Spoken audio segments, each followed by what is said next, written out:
আসসালামু আলাইকুম। আমার বাবার বাড়ি থেকে একটা দেশি মুরগা দিয়ে পাঠিয়েছে, তো আমি আজকে রেসিপিটা করব। তো ভালোভাবে এই লোমগুলো ছড়িয়ে নিচ্ছি।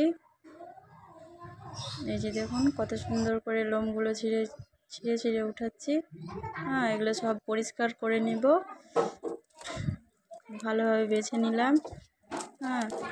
লোমগুলো সব ছাড়িয়ে নিয়েছি, এবার একটু পুড়িয়ে নেব।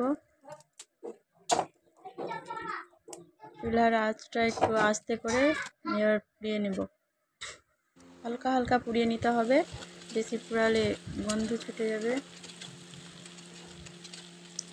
এই দেখুন এই পিঠ ওই পিঠ করে আমি সুন্দরভাবে পুড়িয়ে নিচ্ছি।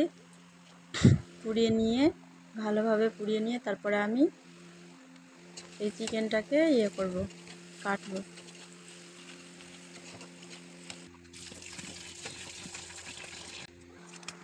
এই যে আমার চিকেনটা কাটা হয়ে গেছে, আমি কেটে রেখেছিলাম ফ্রিজ থেকে বের করলাম।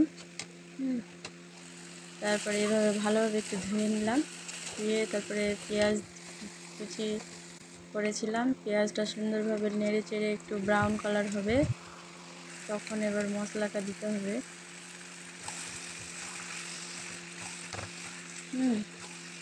এই যে দেখুন পেঁয়াজটা খুব সুন্দরভাবে নিতে হবে যেন পেঁয়াজের গন্ধটা চলে যায়। এবার এই যে মশলা দিচ্ছি, আদা রসুন বাটা, জিরা বাটা, একটু গোলমরিচ এগুলো। এখন দিয়ে দেবো পেঁয়াজটাতে একটু লবণ, পরিমাণ মতো।